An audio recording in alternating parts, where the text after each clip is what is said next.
Hey guys, Kimber Schaefer here, reporter for Rage in the Cage News. We are here at R1 MMA talking pre-fight interviews for Rage in the Cage 34. And here he is, the man, Nathan Trepagnier, ready to fight again on another Rage in the Cage card. And unfortunately, we've got some breaking news. Your fighter has backed out just today, but there's a possibility he may be able to fight, and Dee Birchfield, our matchmaker, has a couple of other fighters in mind for you. So how do you feel now, just a few days out from the fight, all that training, and we don't know at this point if you have a fighter? Well, I'm pretty disappointed, honestly. I mean, I've been selling tickets, training. We signed a contract 6 weeks ago. He'd known about this fight for a long time. There's really no excuse, in my opinion. He just needs to man up and come take his ass whooping.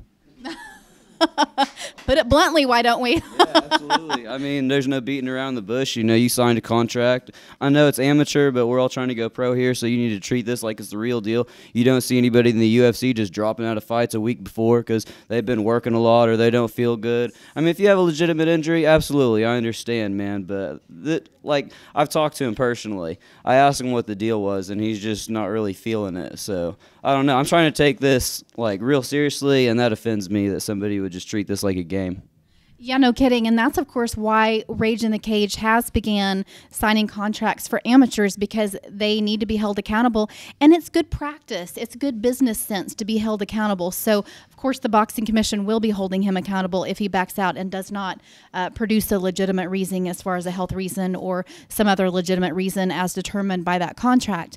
And so moving forward, we can't really talk about the fight a whole lot, but we can talk about that you've made some changes in your training. You've got a new fight camp. You've been training with Brandon Shelton, but you've also added AMA into your training regimen. So tell me a little bit about how that's going. Well, I was really pleased with the training I was getting, but I just kind of needed an MMA camp to bring everything together. So AMA has been the place for me. Kendrick Coleman runs it. He's a great coach. There's all kinds of talented Thai fighters, jiu-jitsu guys, wrestlers. Ken Coulter came out to train with us the other day and really showed me a lot on my striking, grappling. I mean, everybody's just hugely helpful there, and I know my skills are really about to flourish. Definitely, and you've also got some additional training plans in the future, and we've talked about this a little bit before. Brandon Shelton, of course, is vying and hoping to get a position on a UFC card, and he's going to be doing some training and traveling to train, and you've been invited to go along with him. First off, that's huge that he would take you along with him. Secondly, what are your expectations out of this? I mean, it's a 2-month camp. We're going to go to California, Hawaii, various cities. It's going to be 6 days a week training, 3 times a day.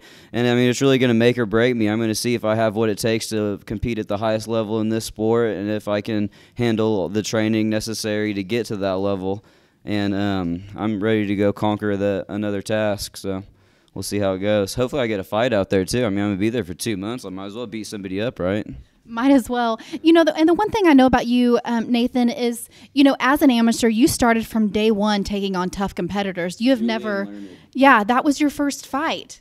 I mean, yeah, he was like 5'0" 170 pounds. I mean, no excuses. One of the best guys in the state, but I mean, it's all been downhill from there. Nobody I fought's been anywhere near as tough as him, so it's been a great learning experience. And I think, to me, that just really sets you up for, you know, some people would say it set you up for failure to put you in there against some tough competitors. Where, you know, that could, if you weren't ready for it, maybe. But you are a tough guy, and you have fought some of the toughest amateurs.